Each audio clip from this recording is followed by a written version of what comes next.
क्रोध ही उपासक को नष्ट कर देता है। पूज्य श्री उड़िया बाबा जी महाराज ने कहा कि 1 महीने डट के भजन करे और किसी कारण से एक बार कस के क्रोध कर ले तो 1 महीने का भजन खत्म हो जाता है, 1 महीने का भजन निष्प्रभावित हो जाता है। 12 महीने में अगर 12 बार हमने क्रोध कर लिया तो साल भर का भजन चौपट हो गया। यहाँ दिन में 12 बार होता है, साल में 12 बार की तो बात थोड़ी थोड़ी देर में नाराजगी आ जाती है।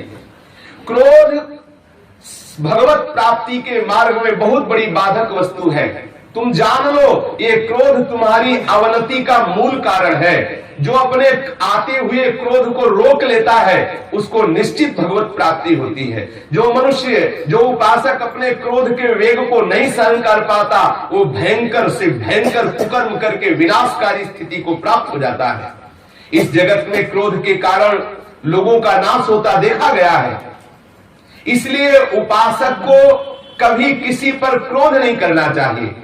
क्रोधी मनुष्य भयंकर से भयंकर पाप कर सकता है। क्रोध के वशीभूत उपासक अपने गुरुजनों की हत्या भी कर सकता है। क्रोध से भरा हुआ पुरुष कठोर वाणी के द्वारा अपने गुरुजनों की अवहेलना भी कर सकता है। क्रोध बड़े से बड़े सम्माननीय का अपमान भी करा देता है, ऐसा हमने देखा है। क्रोधवश अपने अबध्य गुरुजनों की भी हत्या कर सकता है जो क्रोधी जन है। बोले क्रुद्धा पापम नरः कुर्यात् क्रुद्धो हन्यात् गुरूनपि क्रुद्धा पुरुषया वाचा श्रेयसोप्य मन्यते। इसलिए हे भाई, उपासक को कभी भी किसी भी स्थिति में क्रोध नहीं करना चाहिए। क्रोधी कोई भी गंदा से गंदा कार्य कर सकता है। क्रोधवश अवध्य पुरुषों की हत्या कर सकता है। क्रोधवश मानो न जाने क्या क्या कर सकता है। इन दोषों को देखते हुए जब उपासक के हृदय में क्रोध प्रकट हो तो तत्काल मौन हो जाए और वहां से हट जाए जिस जगह से क्रोध प्रकट हो रहा है, चुपचाप सह जाए। क्रोध सहने में ही कल्याण है। क्रोध आएगा तो हमारे हृदय को जलाएगा और जो उस क्रोध की जलन को सह जाएगा वो पवित्र हो जाएगा, वो भगवान का प्यारा बन जाएगा। क्रोध करने वाले पुरुष के प्रति जो बदले में क्रोध नहीं करता, समझना, क्रोध करने वाले पुरुष के प्रति जो बदले में क्रोध नहीं करता वो अपने को और दूसरों को भी महान भय से बचा के परम कल्याण करने वाला बन जाता है। क्रोध करने वाले पुरुष के प्रति भी जो बदले में क्रोध नहीं करता वो अपने को और दूसरों को भी महान भय से बचा के परम कल्याण करने वाला बन जाता है। यदि मूढ़ एवं असमर्थ मनुष्य तुम्हें क्रोध दिलाने की चेष्टा करें तो तुम बलवान बनो, उनकी बातों पर मुस्कुराओ और क्रोधित मत हो, गुस्सा मत करो। क्रोध करोगे तो आपका भजन नष्ट होगा। अपने चित्त को वश में रखने की सबसे बड़ी औषधि है मौन हो जाना। यदि कोई गाली दे रहा उस समय निश्चित मौन हो जाना चाहिए, बिल्कुल मौन हो जाना चाहिए, चल देना चाहिए। यदि सामर्थ्य ना हो वहां खड़े रहने तो बिल्कुल चल देना चाहिए, सुनना ही नहीं चाहिए क्या कह रहा है। जो उपासक परम शक्तिशाली होकर भी नीच पुरुषों के द्वारा दिए हुए अपमान को सह लेता है और क्रोध नहीं करता है, देवता उसके चरणों की वंदना करते हैं। समस्त लोक परलोक में वो जय का भागी होता है और वो महा आनंद को प्राप्त होता है। इसलिए बलवान या निर्बल कोई भी तुम्हें सताने की चेष्टा करे तो तुम क्षमा भाव को धारण करना, कभी क्रोध को स्वीकार मत करना। साधु सदैव क्रोध पर विजय प्राप्त करता है। संतों का यह मत है कि क्षमा को ही सदैव धारण करना चाहिए। क्षमाशील पूरे संसार पर विजय प्राप्त कर लेता है। झूठ को सत्य से जीत लो, क्रोध को क्षमा से जीत लो, क्रूरता को दयालुता से जीत लो। यदि ऐसा जीत लिए तो तुम महात्मा कहे जाओगे। दूरदर्शी उपासक वही है, वही तेजस्वी उपासक है जो दूसरों के द्वारा किए हुए अपराध पर भी क्रोध नहीं करता। जो लाख उपाय करे पर क्रोध ना आवे तो समझ लो भगवान के नजदीक पहुंच चुका है।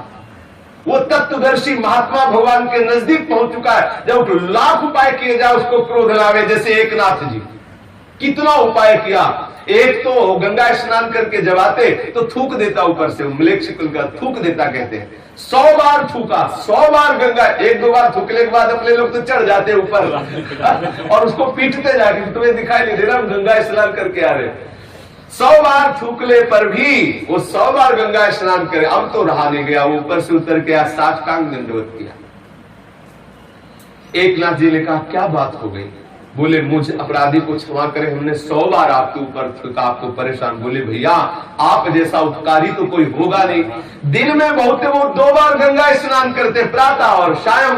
आपकी कृपा से 100 बार गंगा स्नान हुआ। आपके चरणों में प्रणाम, आप ऐसी ही रोज कृपा किया।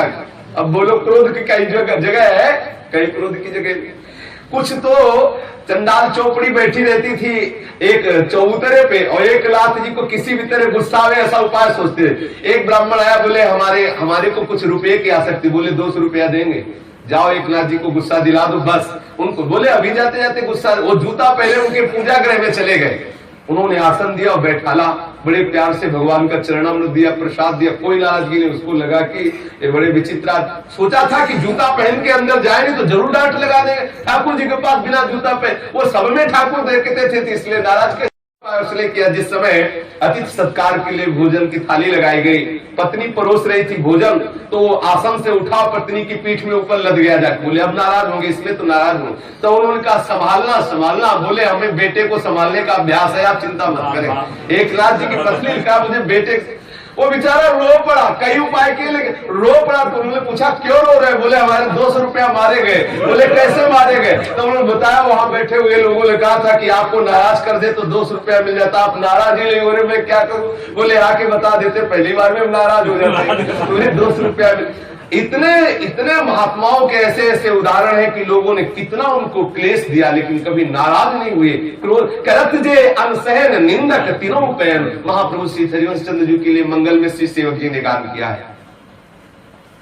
जो उत्पन्न हुए क्रोध को अपनी विवेक बुद्धि से दबा लेते हैं वो निश्चित श्री भगवान के समीप पहुंच चुके हैं।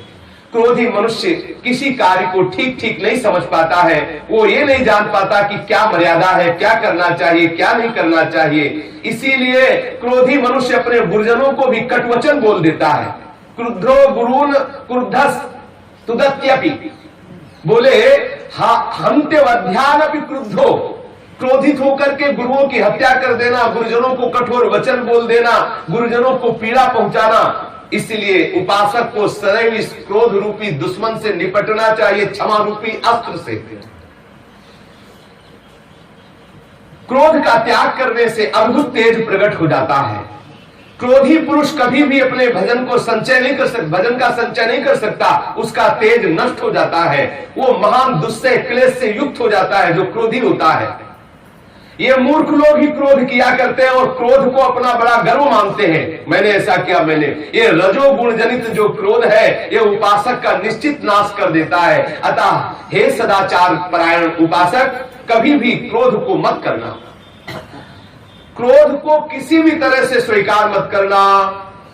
यदि कोई अपने को सतावे, अपने को क्लेश दे, अपना अपमान करे या कोई निंदा करे, कोई मारे या किसी भी तरह से ये भगवान श्री कृष्ण ने भी एकादशी स्कंद में उद्धव जी को कहा है, गला पकड़कर बाहर निकाल दे, ऊपर मूत दे, थूक दे, मारे, बांधे, पीटे, निंदा करे, अपमान करे, लेकिन हे उद्धव उसको सह जाना चाहिए। तो उनका यह सहना तो बड़ा कठिन। तभी तितिक्षु ब्राह्मण की कथा सुनाई श्री भगवान ने। ऐसी स्थिति में किसी भी तरह से क्रोध नहीं करना चाहिए। यदि कभी क्रोध के वशीभूत हो जाए तो प्रायश्चित करना चाहिए।